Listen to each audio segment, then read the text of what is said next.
Vamos a preguntarle al médico legista y psiquiatra Enrique de Rosa, que está en línea con nosotros, si esto es posible que sea de esa manera. ¿Cómo le va? ¿Cómo está usted? Lorena Toso lo saluda. ¿Qué tal, Lorena? ¿Cómo le va? Bien. Bueno, estábamos escuchándola a la abogada y la verdad es que uno tiene la tendencia a pensar después de todo el show de ayer, ¿no? Y de esta cosa casi de película que parece una estrategia de la defensa. ¿Es posible que lo sea o existe la posibilidad de que le haya disparado una situación de estas características el estrés a este hombre? No, bueno, a ver, seamos concretos, ambas cosas. Es decir, normalmente a veces la defensa alude a la idea de, ustedes saben que en el Código Penal existe el artículo 34 que habla de la incapacidad de una persona de comprender los hechos. Esto es una variable psiquiátrica y tiene que ver con la posibilidad de demostrar que una persona ha actuado en algún momento por fuera de su comportamiento razonable y no puede entender por una patología, por ejemplo, psicótica o algo, qué es lo que le pasó. Ahora, en este caso es extraño porque no estamos hablando de, por ejemplo, un asesinato o un episodio puntual, sino que es un procedimiento, eventualmente, y ahí viene la otra parte, una persona en un estadio de mucho estrés, o si le hubiesen avisado que estaban por allanar su domicilio y hubiese salido, se hubiese asustado, puede actuar de manera disociada, despegado de la realidad y tener comentarios un poco extraños. Sí, eso también es frecuente, pero eso no lo vuelve inimputable. Bien, ese es un muy buen dato para tener en cuenta porque claramente, digamos, se apunta hacia esse lugar cuando uno intenta buscar esta vuelta de tuerca a la hora de la defensa, ¿no? Hacia la inimputabilidad. Claro, si en realidad uno, ahora, esto, yo no voy a hablar en causas en las que participo, pero digamos, si uno, por ejemplo, en una situación dice que una persona frente a un accidente de autos, a un momento de que atropelló a una persona, en ese momento estaba alcoholizado un poco, nuestra legislación actúa prácticamente por momentos o por drogas, puede actuar. Se alude a veces a una especie de atenuante, porque la persona no estaba en pleno control de sus facultades, cuando en otros países es un agravante. Pero siempre la idea, en este caso, sí uno sospecha que el comportamiento es extraño, pero también eso no en absoluto está por fuera de lo normal. Evidentemente una persona que está manejando, se está manejando siempre a un nivel de adrenalina, como debe ser el caso de esta gente, tiene una especie los clásicos lo llamaban de locura moral, ¿no? En realidad.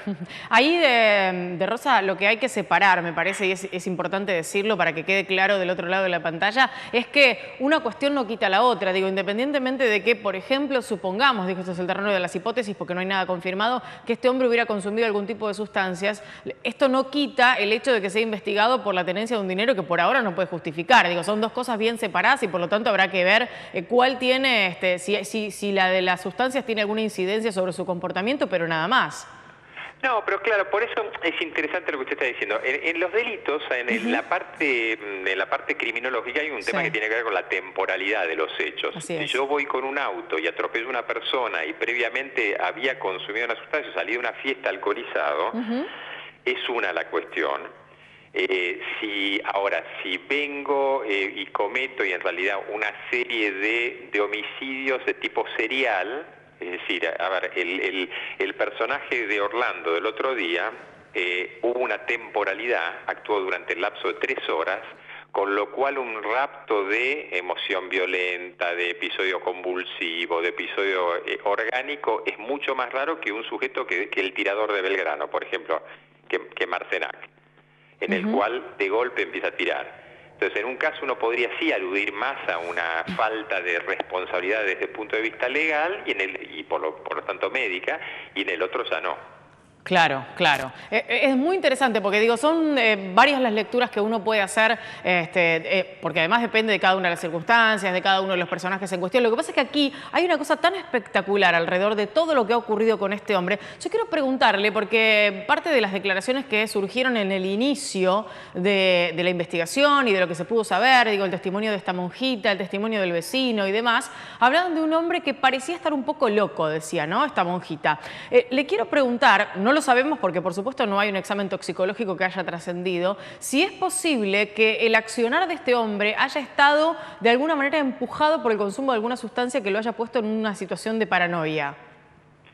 Bueno, por un lado, en realidad Por eso decía esta clasificación de los clásicos de psiquiatría alemanes que hablaban de locos morales. Locos morales, ¿por qué? Porque eran sujetos que en su aparato de razonamiento, o sea, lo que serían sus lóbulos frontales y demás, funcionaban bien, pero tenían una especie de imposibilidad de comprender la gravedad moral de sus actos, y el aspecto ético se adaptaba un poco a sus conveniencias.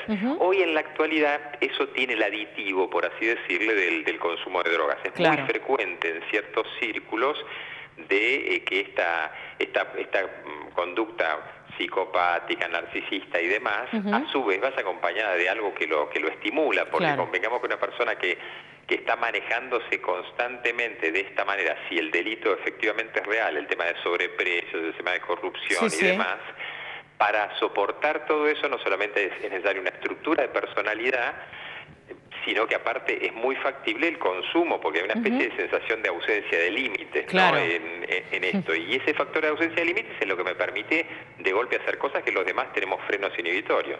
De Rosa, por último, tenemos la información que ha trascendido hace minutos nada más de que los médicos que lo vieron en el hospital de General Rodríguez, un hospital que paradójicamente está en obra y debió haberse terminado hace un largo rato, obra pública que firmaba el propio López, pero digo esto como paradoja entre paréntesis, dicen los médicos que está apto para declarar. ¿Esto se puede detectar fácilmente? ¿Cómo es el trabajo de un médico legista en este caso y en este sentido para determinar esa aptitud para que declare?